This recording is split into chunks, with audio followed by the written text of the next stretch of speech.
இந்த நாளில் மிக மிக முக்கியமான ஒரு காரியத்தை குறித்து உங்களோடு பேச விரும்புகிறேன். விசேஷமாக நீங்கள் பழகும் மக்களோடு கவனமாய் இருக்க வேண்டும்.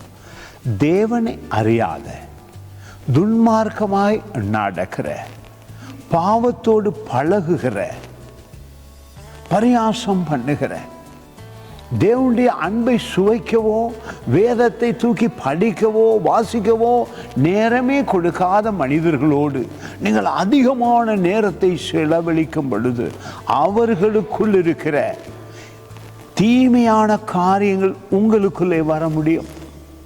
அதுதான் ஆண்டவருடைய வார்த்தையை தியானிக்கிற, தேவனோடு உறவாடுகிற, அதிகாலம் எழும்பி வார்த்தையை உயர்த்தி, வார்த்தையே வாழ்வு, அதில் ஆவி இருக்கிறது, அதில் வல்லமை இருக்கிறது எண்ணுகிற தேவ பிள்ளைகளோடு பழகும் பொழுது ஆசீர்வாதம் அதிகமாய் வரும்.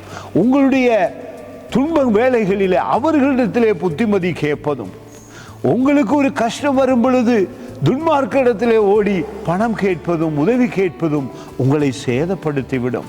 அதுதான் இந்த வார்த்தை மிக மிக முக்கியம்.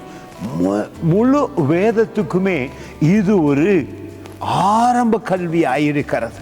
எங்களுடைய வாழ்க்கைக்கு ஒரு ஆரம்ப கல்வியை போல மிக முக்கியம் வேதத்தோடு பழகுவது, உறவாடுவது.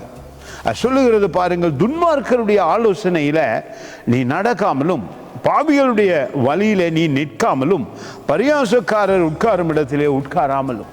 மிக கவனமாய் எங்களை தேவன் நடக்கும்படியாக, தீமைகளை எதிர்த்து நிற்கும்படியாக, தீமைகளை நாங்கள் முடிந்த அளவு தேவ அன்பிலே வளரும் பொழுது, வேதத்திலே வளரும் பொழுது அவர்களிடத்திலிருந்து வல்லமை புறப்பட்டு வருவதில்லை. மனிதர்களிடத்தில் இருந்து ஒரு நாளும் எலக்ட்ரிசிட்டியை நாங்கள் ரப்பர் வழியாக எடுக்க முடியாது. அதே போலதான் சிலர்களிடமிருந்து தேவ வல்லமையை உங்களுக்கு பெற்றுக்கொள்ள முடியாது.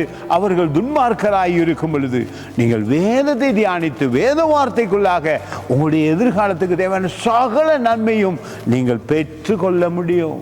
God bless you.